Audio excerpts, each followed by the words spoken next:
আমরা 3 দিনেই 70% অ্যাচিভ করে ফেলেছি। এখন ফাইনালটা খুব সুন্দর মতো হয়ে গেলে অবশ্যই অফকোর্স ধন্যবাদ দিতে হয় রংপুর রাইডার্সকে। তারা অফিসিয়ালি আমাদের এই টুর্নামেন্টকে প্রথমবারের মতো স্পন্সর করেছে। কাজে আমি আমার দেশের একজন ক্রিকেটার তাও মুস্তাফিজ 9 crore প্লাস পেয়েছে, আমি উদ্বেলিত, আমি উচ্ছ্বসিত, অবশ্যই ভালো লাগছে। কারণ ভালোর অনুভূতি তো সুখময়।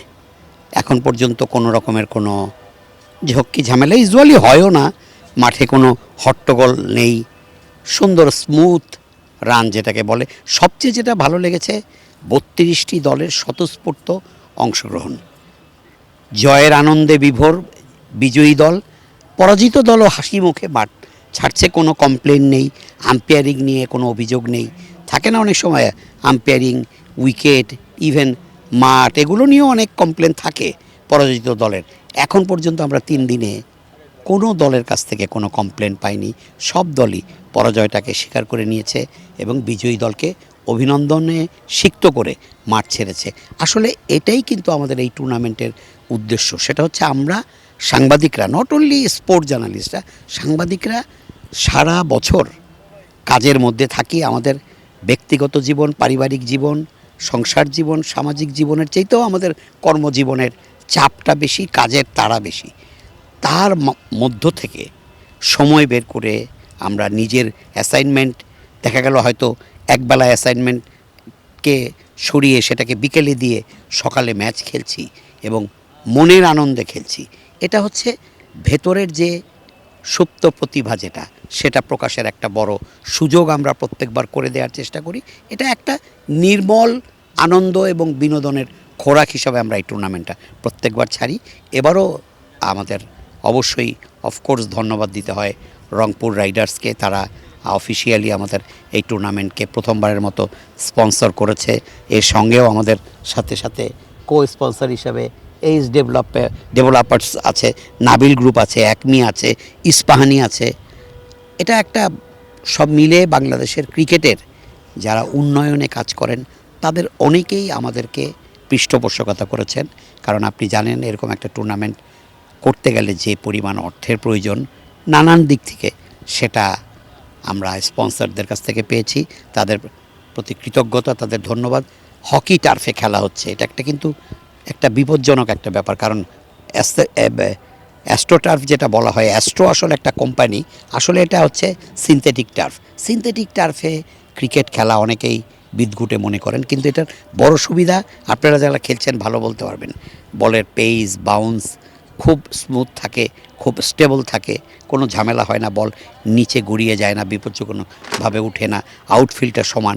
সব মিলে হকি ফেডারেশনকেও ধন্যবাদ, তারা এই টার্ফ আমাদেরকে 5 দিনের জন্য ব্যবহারের অনুমতি দিয়েছেন এবং তাদের সাহায্য সহযোগিতাও অবশ্যই অ্যাডমায়ারেবল। সব মিলে ক্রিকেট বোর্ড, ক্রিকেটার, সংগঠক আপনি দেখেন প্রতিদিনই আমাদের, আজকেও গাজী আশরাফ হোসেন লিপু আমাদের former national captain, current chief selector, আমাদের ক্রিকেটের গর্ব মোহাম্মদ আশরাফুল, আমাদের শাহরিয়ার নাফিস, তারা এসেছিলেন। এর আগে হাবিবুল বাশা সুমন এসেছেন, ফারুক আহমেদ এসেছেন, ক্রিকেট বোর্ডের 2 ডিরেক্টর আমজাদ হোসেন এবং মেহরাব আলম এসেছেন। মোটামুটি ক্রিকেট ওরিয়েন্টেড অনেকেই এসেছেন, আগামীতেও আসবেন। ফাইনালে মেহেদী হাসান মিরাজ এবং মোহাম্মদ মিঠুনের আসার কথা আছে, বাংলাদেশের কারেন্ট একটা ফরম্যাটের ক্যাপ্টেন এবং কোয়াবের চেয়ারম্যান মোহাম্মদ মিঠুনেরও আসার কথা আছে। এইগুলো মিলে, সব মিলে আমার কাছে মনে হয় যে আমরা যে লক্ষ্য নিয়ে আয়োজনটা করেছিলাম, মোটামুটিভাবে আমার বিশ্বাস আমরা 3 দিনেই 70% অ্যাচিভ করে ফেলেছি। এখন ফাইনালটা খুব সুন্দর মতো হয়ে গেলে টুর্নামেন্টের শেষটা যদি ভালো হয়, বলে না যে সব ভালো তার শেষ ভালো যায়, তো আমরা সেই শেষটা যাতে ভালো হয় সেদিকেই তাকিয়ে আছি। না, এটা তো অবশ্যই একটা উপভোগ্য ব্যাপার, কারণ আমরা যারা প্রেস বক্সে বসে দেখি, লিখি, এবং একটা বড় ব্যাপার কিন্তু অনেকে জানে না, যেটা আপনি প্রেস বক্সে থেকে জানেন, যেটা আমাদের দর্শকরাও জানার সুযোগ পান না। প্রেস বক্সে কিন্তু অনেক কথা আলোচনা হয়, সেটা আমরা ঘরে টিভিতে খেলা দেখতে বসে যেরকম আলোচনা করি চাচাছোলা, অনেকটা ওরকমই হয়, তবে একটা সংযমী ভাব থাকে, একটা বিনয় নিয়ে সবাই কথা বলেন। বাট প্রেস বক্সেও কিন্তু প্রচুর, আপনি যেটা বললেন, কাটাছেঁড়া হয়। একটা আউট হলে সেটা যদি ব্যাটসম্যানের দোষ থাকে সেটা নিয়ে কথা হয়, খুব ভালো বোলিং হলে সেটা নিয়ে কথা হয়, একটা ভালো ক্যাচ বা একটা ভালো থ্রোতে যদি কোনো উইকেটের পতন ঘটে, সেটা নিয়ে অনেক আলোচনা পর্যালোচনা হয়। সব মিলে সেই সাংবাদিকরা এখন খেলছেন এবং কেউ কেউ এনজয় করছেন, আবার কেউ কেউ এটাও স্বীকার করছেন যে প্রেস বক্সে বসে লেখা এবং কমেন্ট করা মোর ইজিয়ার দ্যান খেলা। কাজে কাজেই এটাও একটা অন্যরকম অনুভূতি। না, এটা সম্ভব হচ্ছে অবশ্যই তারা আমাদের বিএসজের সঙ্গে কানেক্টেড। আমাদের যারা বিএসজের যারা ইসি কমিটিতে আছেন এবং বিএসজের যারা সদস্য আছেন, স্পেশালি সিনিয়র মেম্বার যারা দীর্ঘদিন ক্রীড়া সাংবাদিকতা করছেন, তাদের সঙ্গে আসলে একটা ব্যক্তিগত সম্পর্ক তৈরি হয়ে গেছে বাংলাদেশের 70, 80, 90, ইভেন এই শতাব্দীর প্রথম দিককার ক্রিকেটারদের। এখনও যারা খেলছেন একদমই নতুন প্রজন্ম, তাদের সঙ্গেও আমাদের যারা নতুন প্রজন্ম, আপনাদের খুব ভালো পরিচয়, কিন্তু আমাদের সঙ্গে 70, 80, 90 এবং বর্তমান শতাব্দীর যারা ফরমার ন্যাশনাল ক্রিকেটার আছেন, তাদের একটা ব্যক্তিগত সম্পর্ক আছে। তাদেরকে যদি আগের রাতে অনুরোধ করা যায় যে আপনি কালকে ফ্রি থাকলে আজকে ম্যাচে এসে একটু আধা ঘন্টা থেকে একটা পুরস্কার দিয়ে একটা ম্যাচের চলে যাবেন, সেটাও তারা সাদরে গ্রহণ করছেন। এটা সম্পর্কের কারণে হচ্ছে।